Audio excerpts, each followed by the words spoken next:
The Rineen ambush took place on the 22nd of September 1920, and a commemoration to mark the 90th anniversary of the event took place on the 26th of September 2010.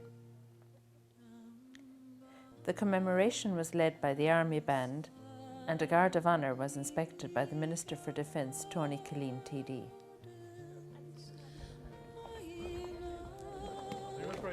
That's it.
Here is your box, please.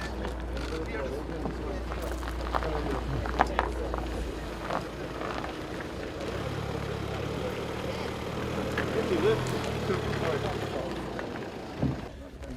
I got mixed up, I say. That's just a really mistake. I got mixed up. So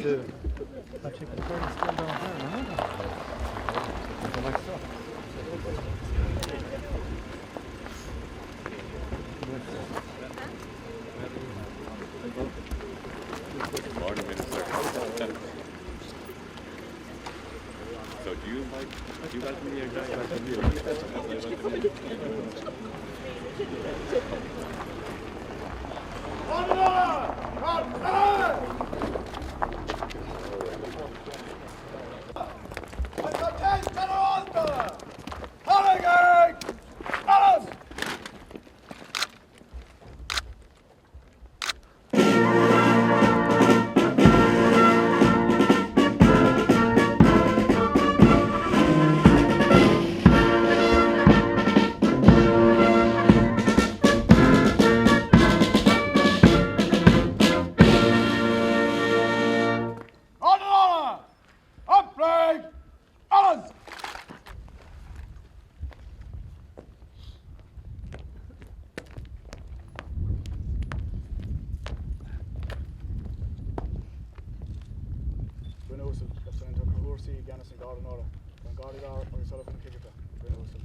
Surprised when they do.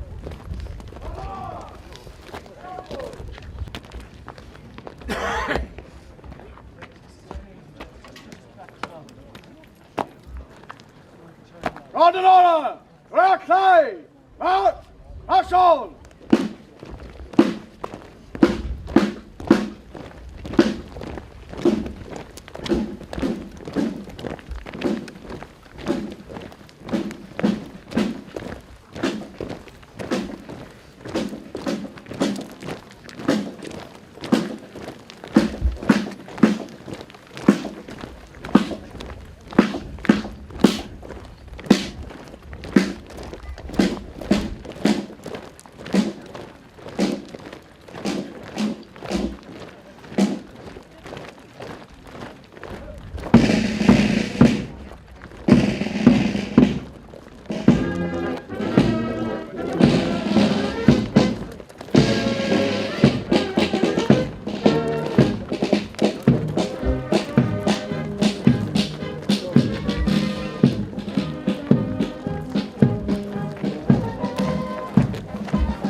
No problem, no problem. I sit.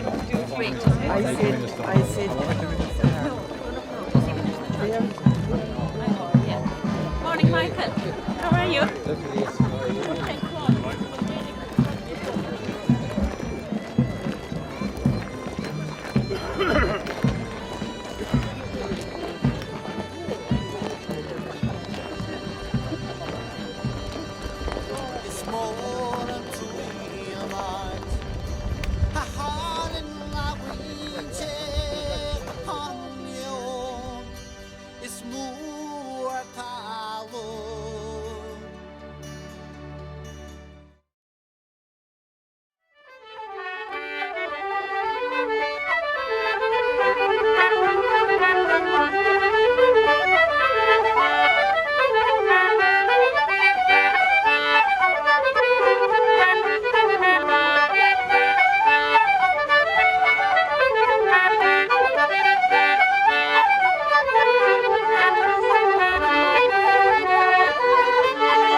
We had them for years before then.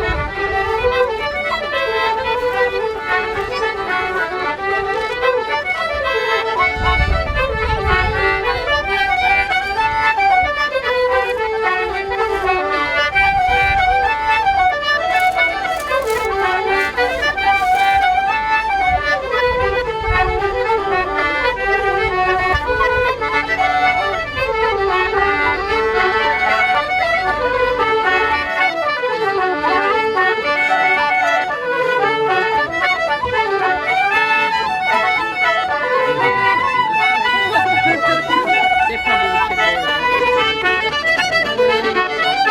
The same names.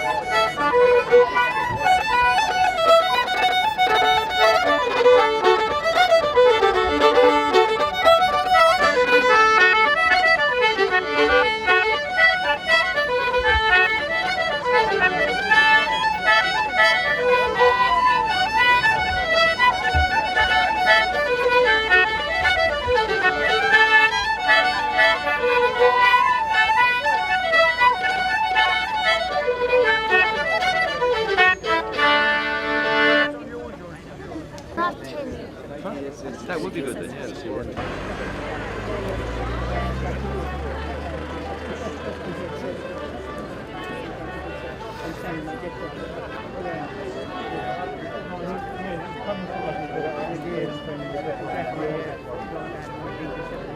Because like God still lost it, but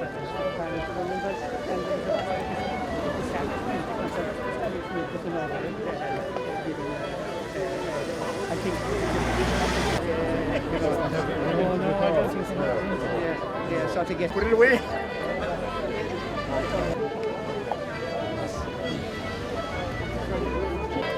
Hey, man, yourself.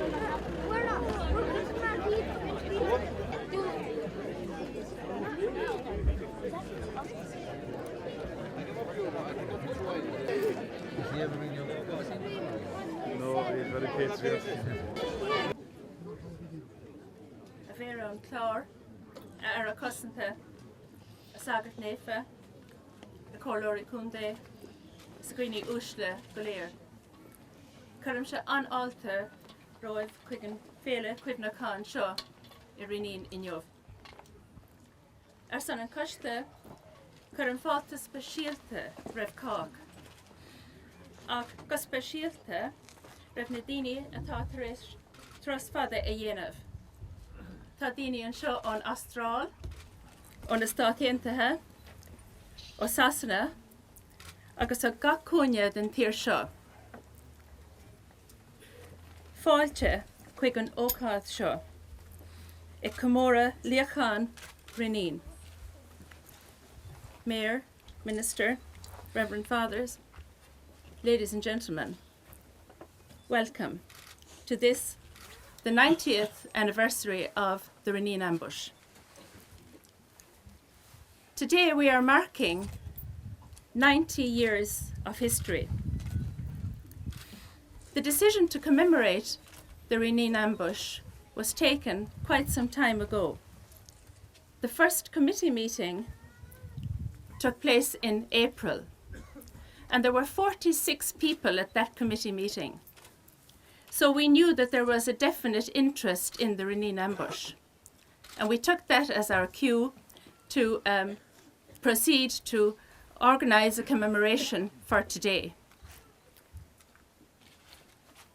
The committee set out an agenda, a number of tasks, I suppose. And the first of these was that there would be a Mass of Remembrance. Moy Church was selected as the venue for that Mass.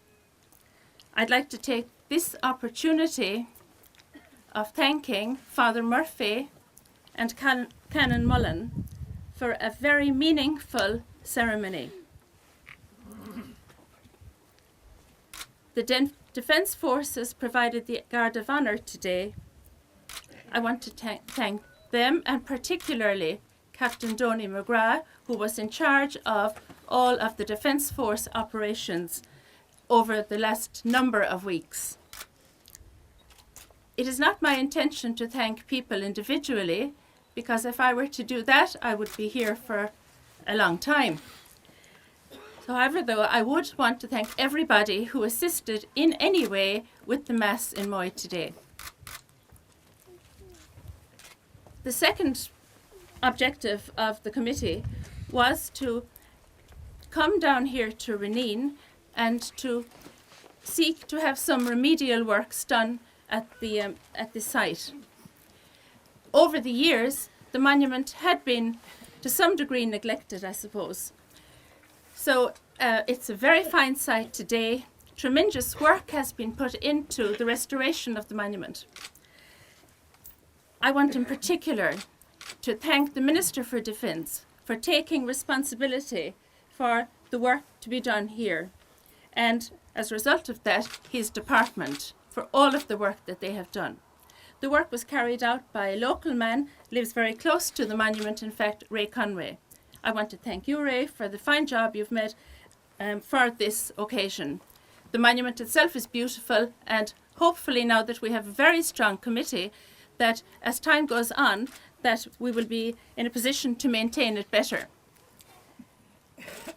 It was also agreed that there would be a commemorative booklet for today's event. The booklet, which I have here in front of me, will be available later on. The booklet does not set out as a history of the ambush. That is for another day. The booklet is simply a commemoration of today's events, no more than that. It would be the intention of the committee, though, to conduct further research, and in time that a more significant history of the ambush will be written. The committee has also put in place a website. The website is the rineenambush.com. The website will be live by this afternoon. And again, as it is in its infancy, more and more material will be added to it over the next number of weeks. Our intention is that that website will remain live into the future as we plan for the 100th anniversary of Rineen. The committee has also put in place an exhibition for today. The exhibition is housed in a marquee on the grounds of the Armada. It is an exhibition of War of Independence memorabilia, but in particular with an emphasis on this particular county. For the exhibition too, it was agreed that we would try to research some members of the individuals who were involved in the ambush. So some posters have been designed, and indeed they are really lovely. And it would be our intention to continue to look into the past history of various family members, and our intention hopefully would be into the future that we would be able to have a poster for everybody who was involved in this particular ambush. So we move to today then. The committee's intention, of course, was to commemorate the ambush here at Rineen. The ambush took place on the 22nd of September 1920. So it would have been just, I think, on Wednesday of last week, if I'm not mistaken. The Rineen ambush was one of the many actions of the War of Independence. But in fact, there is no doubt, but it was the most significant one to date at that time, and certainly the most significant one in this county. The aims of the War of Independence were referred to on a number of occasions already today by Father Murphy. National independence and self-determination. The War of Independence had its roots in Wolfe Tone, the United Irishmen, the Fenians, 1916, and of course then itself the War of Independence. Today we stand here in Rineen. It's a beautiful site, beautiful and picturesque, and we couldn't have picked a better day. We will be paying tribute to all those people involved in the Rineen ambush. I think it's important to state that the 1920s were a most difficult period in this country. Europe was recovering from the First World War. That had its impact on this country. The economic circumstances were extraordinarily difficult. Work was scarce. There was widespread immigration. Many Irish people joined the British Army during the First World War and joined the RIC out of economic necessity. Others who did not, in the case of the people here at Rineen, remained at home and set out as their ambition to become involved in the War of Independence and indeed to try to build a better country than they were in at that particular time. In paying tribute to the people who were involved in Rineen, we of course will remember the volunteers, the people who were prepared to lay down their lives for a better country, for self-determination and for national independence. We remember also the women who were involved, the members of Commemoration, certainly a group of people in this locality that still need to be researched more fully. We think about the families of all those people who were involved in any actions of the War of Independence. We pay tribute to the doctors, particularly to Dr. Michael Hillary and Dr. Curran, and to the priests who attended at this particular site and indeed attended at other more War of Independence actions over that period. The dedication of those people is and was second to none. Before I leave that dimension of the War of Independence, it is also fitting to remember the result of the final ambush here. We think about the reprisals at Lahinch, Ennistimon and Milltown, and the impact which that had on the community. I mentioned earlier that the 1920s were a very difficult period. The extraordinary thing was that in this particular ambush, 6 people lost their lives. 5 of those people were Irish people. They were Irish Catholics. Such were the times that it was necessary for the people, many of the people of this country, to join the British Army and to join the RIC. Today, at Rineen, we have families and relatives of the volunteers here. And I want to welcome each and every one of you to this occasion. Today at Rineen, we have families and relatives of members of the RIC who lost their lives here. And I want to extend a very warm welcome to you. It is a very special day at Rineen. It is a day of friendship, of reconciliation, and of commemoration. There is no doubt, but today is a day of extraordinary historic significance. It is against that background, therefore, Mayor, Minister, that I invite the Minister to lay a wreath on behalf of all people involved in and associated with Rineen. The Minister will be accompanied by Stephen Gallagher, who has come over from England especially for this ceremony today. After the laying of the wreath, there will be a minute's silence. So we would invite the Minister and Steve now to lay the wreath.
In a moment, we will move on to the Minister's address.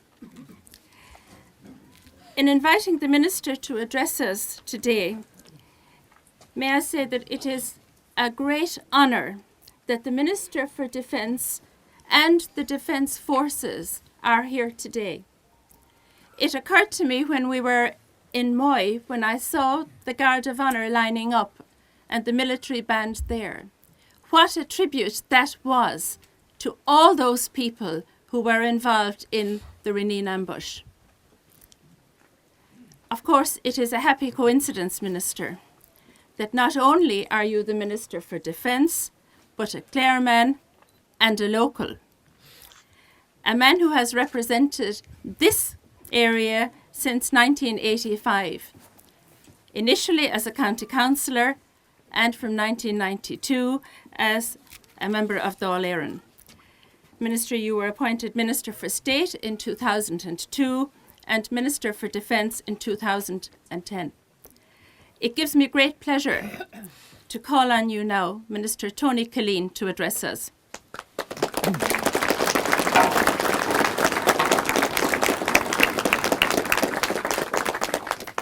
Good morning, Cahirlig, a Vera an Cláir, Africa, a Bhuil de Óglaigh na HÉireann, a Gaelta leis na Féra Frid, agus na Daoine a Caile chun seo, agus a Gcuine Uaisle go léir. Gáin míle buchas leis an gcuiste agartha as ocht cur a thuairt am teacht agus a bheilíomh inniu agus cúpla focail a rálíomh. Gáin buchas lá freisin as an sárabar atá déanta có le bliana anuas. Tá sé soice an seo in san láthir, agus tá sé feiceann san méid ibre atá déanta, an méid riaracán a bhí le déanta faco, an tafran a bhí a gcuin ar maidin, as gáin buchas freisin leis na báiltaí de Óglaigh na HÉireann a bhí linn suas ag an Mai. The people who came here 90 years ago to lay the ambush at Mai played a very central role in the foundation of our state. The reprisals which followed had the opposite effect to that intended and galvanised the feelings of the people of the area and the people of the county and indeed the people of the country in support of the fight for independence. It's very important that we preserve their memory.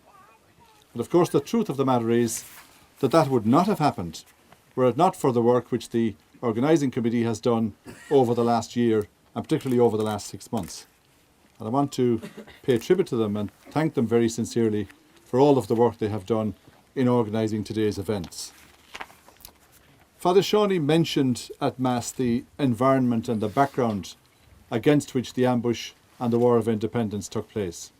And of course it's very difficult for us now, 90 years on, following a long period of independence and a long period of peace, to understand the context and the environment, and to understand what the factors were which drove ordinary people of this locality and North and West Clare to come together, to organise and to come very poorly armed to take on people who were much better armed, and to do that in the name of achieving the freedom of this country. And it was a period of great Gaelic revival. It was soon after the setting up of the Gaelic League. There were lots of Irish classes around all of this area. The setting up of the GAA and the international penetration and success of the Fenian movement. It was a time when young men, and not all the participants were particularly young, when people were inspired to make a stand to free our country. And we, as I said, have benefited from 90 years of peace.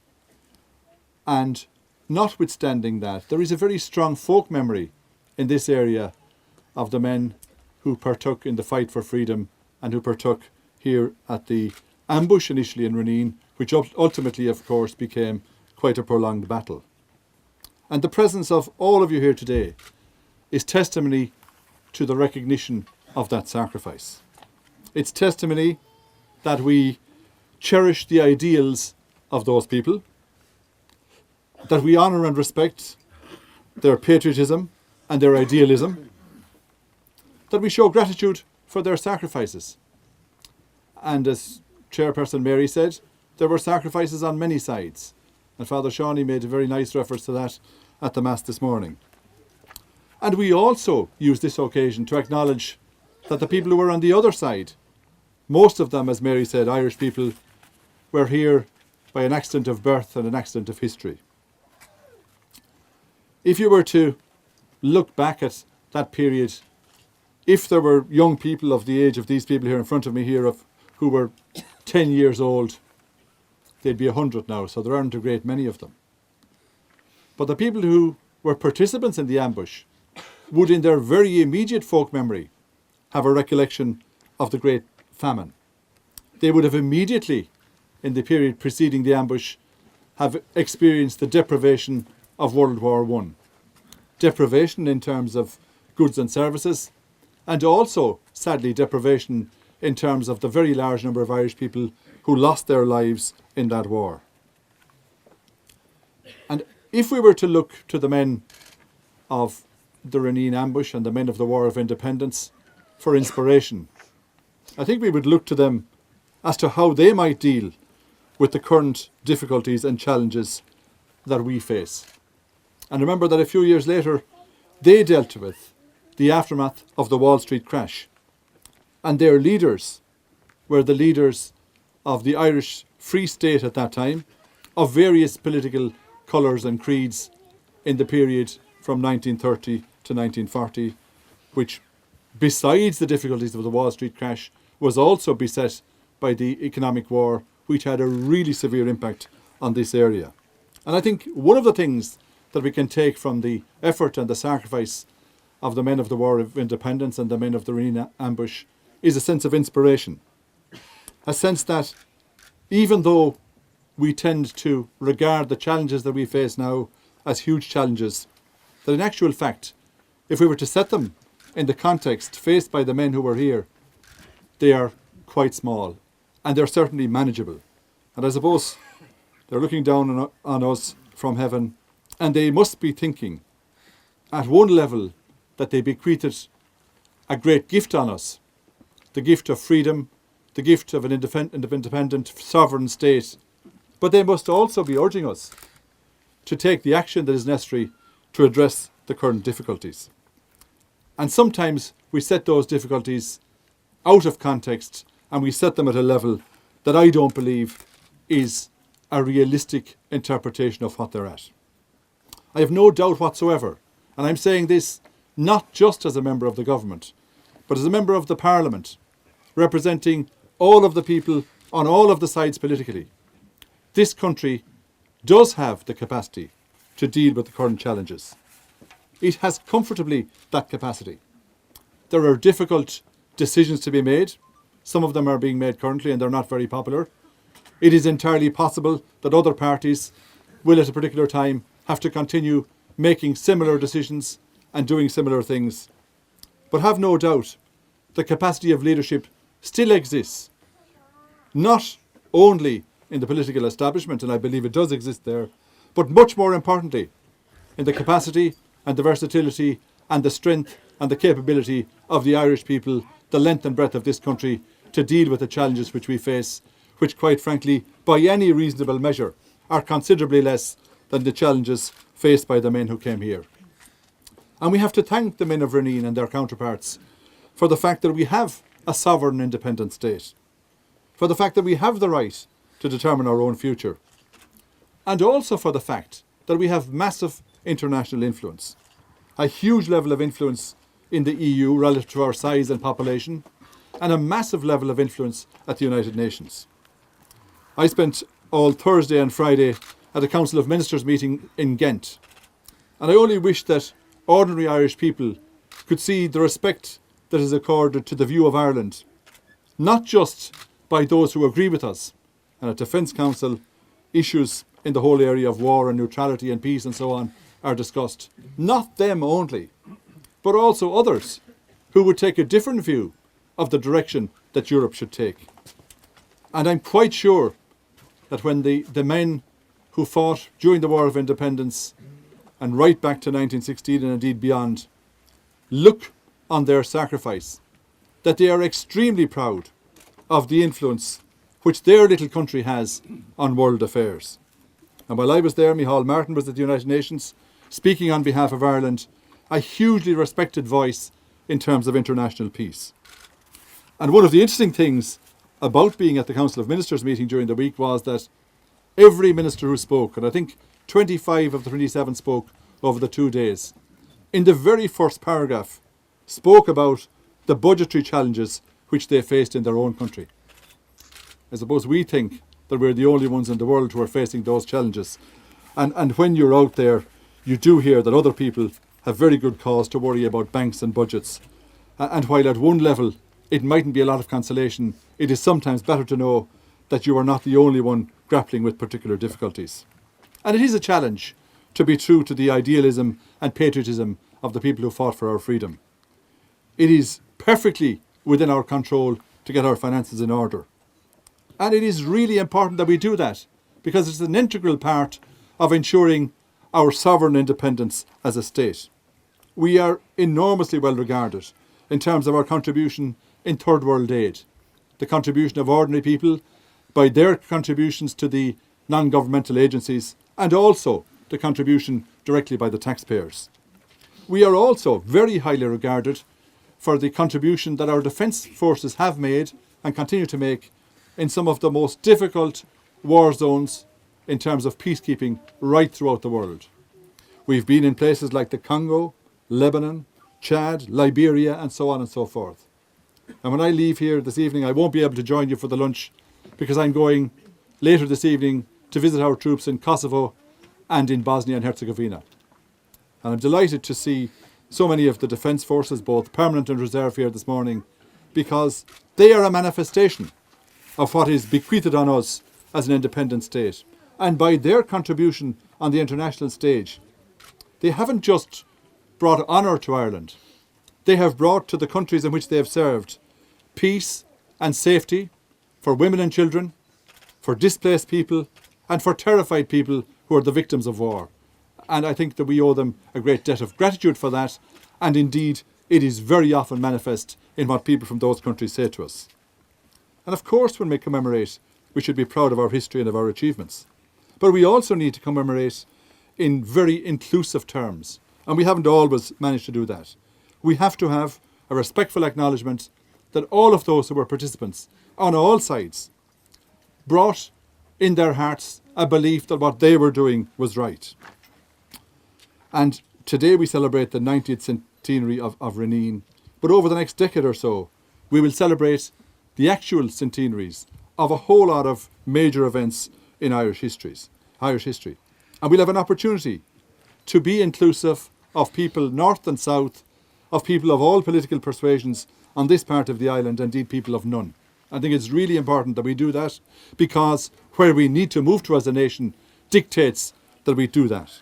And I want to acknowledge the decision of the Bail na Bláth Committee recently in inviting my colleague Minister Brian Lenihan to give the Michael Collins oration. it was a hugely significant step in sending a signal that we stand together as a nation, notwithstanding whatever differences of style or approach that we might bring to it. And I want to acknowledge that and to thank the organisers for having done that. We do need to reflect on our history and to understand the divisions and the differences that have shaped us. The different identities and allegiances that we sometimes fell into as an accident of history, and that we sometimes, quite frankly, drove other people into by taking the particular line that we took ourselves. And Michael Mallon, was a great leader of the Citizen Army, on the eve of his execution, wrote to his wife, "I find no fault with the soldiers or police. I forgive them from the bottom of my heart. Pray for all the souls that fell in this fight, Irish and English." And that was the generosity of a man who was facing death next day. Surely not too much to ask of the rest of us that we take a similar view in relation to all of the participants. And in those momentous events that we'll be celebrating centenaries of in the next 10 years or so, there are a lot of examples of blood sacrifice and bloody events.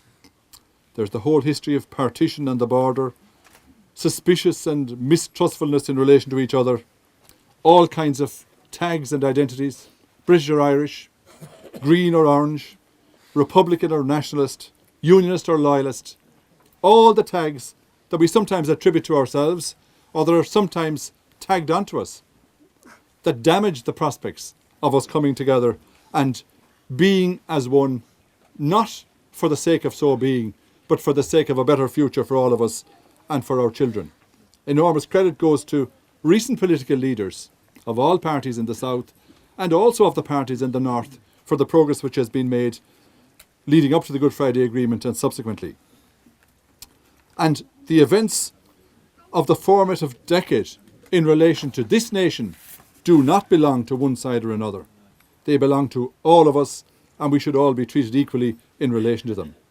We face centenaries of the Ulster Covenant, of the Battle of the Somme, of the 1916 Rising, of all the battles of the War of Independence, of the Government of Ireland Act, and of the Treaty.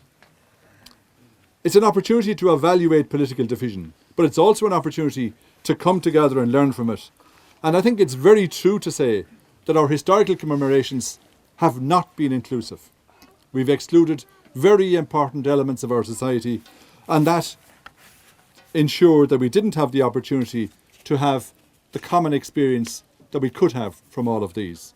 And Sean Lamass, who was a participant in the War of Independence, said just after the commencement of the 1916 commemorations in 1966, he said this: "In later years it was common, and I was also guilty in this respect," Sean Lamass said, "to question the motives of those men who joined the new British armies formed at the outbreak of the war. But it must, in their honour and in fairness to their memory, be said that they were motivated by the highest purpose. They died in their tens of thousands in Flanders and Gallipoli, believing that they were giving their lives in the cause of human liberty everywhere, not excluding Ireland."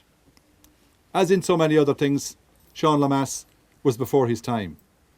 Although if you were to look back at reports that were contemporaneous in relation to Sean Lamass, you would find that he was held in pretty much the same esteem that political leaders are currently held. And I say that not just in relation to ones who happen to be in government, but in relation to ones on all sides. And could I finish in relation to the sacrifice which was made by so many people in the War of Independence, and be inclusive of all who made that sacrifice here in Rineen and over along Drummond Hill as the battle raged, in relation to all of them and their comrades, and perhaps extended back over the previous 800 years of various attempts to liberate this country. And could I say that in this generation we face a different challenge. We face a peacetime challenge, but nonetheless we face a challenge.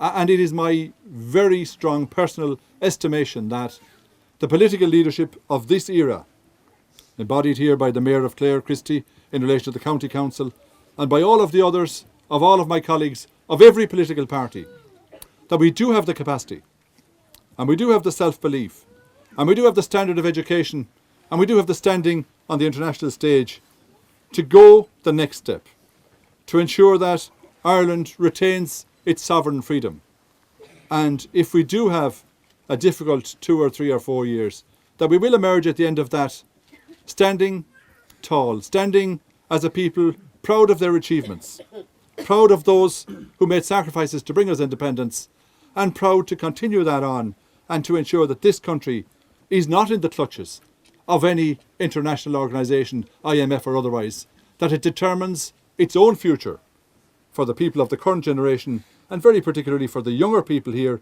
who represent their counterparts, the length and breadth of the country, and for future generations. We have the capacity to do that, and at times when we feel downhearted or dispirited, isn't it wonderful to come to a place like this and draw from the experience and the belief and the sacrifice and the success of the men of the Rineen ambush.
I'd like to take this opportunity of thanking the Minister for his very fine oration here at Rineen today.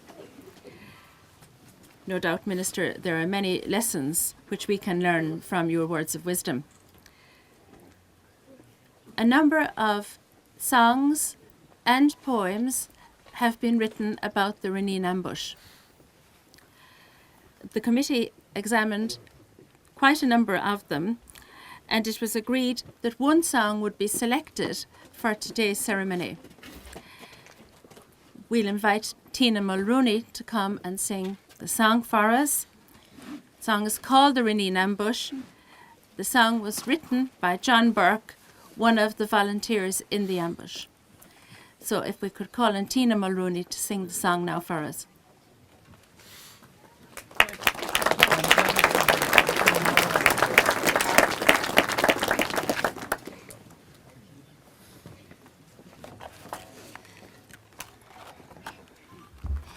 Their hearts were true, that gallant few, as they marched to Drummond Hill.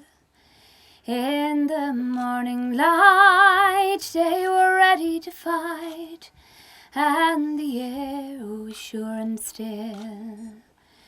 Those men walked round, and then they found positions in the grass so green, and there they lay to wait all day for the ambush at Rineen. A crossroads there did cause a scare, from the ranks volunteered a few. For rifles bold those men did hold, their aims were good and true. Then the column lay so quiet that day, not a movement was ever seen, and stalwart men did rise again in the ambush at Rineen. As the Angelus bell o'er Milltown fell, the lorry passed by on its route. Those men lay there in silent prayer, but none nor thought to shoot. After 3 hours' delay on that fateful day, in the stillness all serene, it came right back, and then did crack the rifles at Rineen. As aims were true, down fell crew, and the contents of the lorry were got. The arms there found were used on the ground as reinforcements arrived on the spot.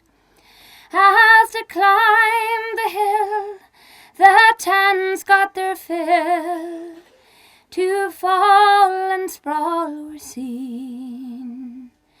They will never forget the men they met in the ambush at Rineen. More forces still came up the hill, and the column spread out for the fray. As the British advanced, they jumped and pranced, their machine guns were brought into play. On that marshy ground new positions were found, and targets were easily seen, as forces of the Crown that day went down in the ambush at Rineen. 2 wounded lay on the hill that day, as the British gave chase on the spot. Some soldiers brave found an early grave, as they in turn were shot. As their bodies lay still on the side of that hill, the column withdrew from the scene, and long will be told of the brave and the bold in the ambush at Rineen. Thank you very much.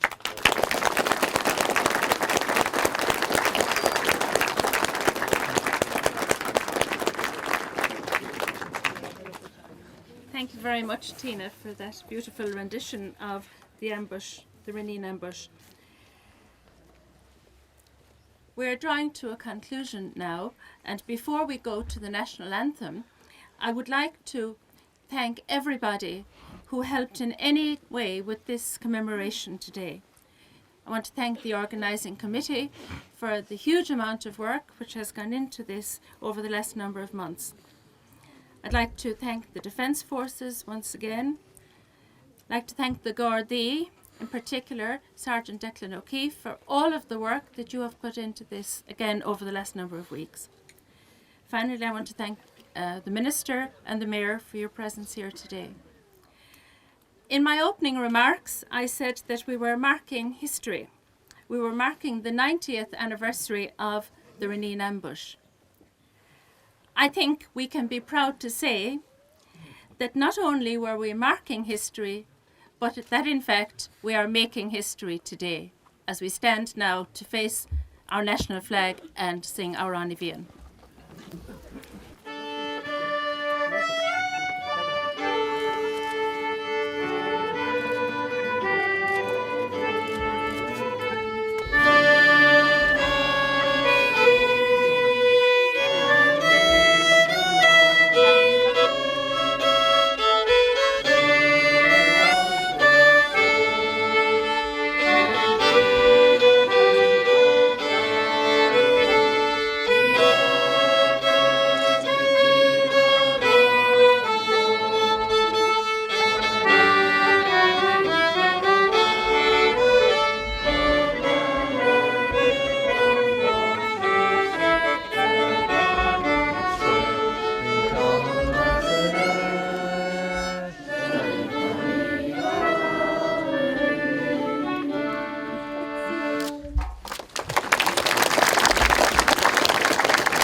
Thank you all, and just so that you know, the lunch in the Armada should be about at 2:30 or thereabouts, and the exhibition will be open from now on.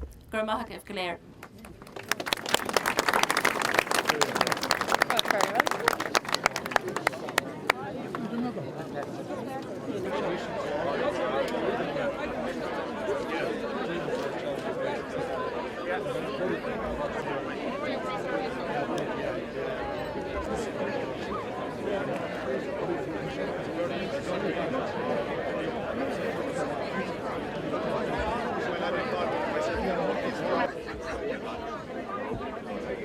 It'll be live now when we get out there. We'll make a few phone calls to make sure it happens like so.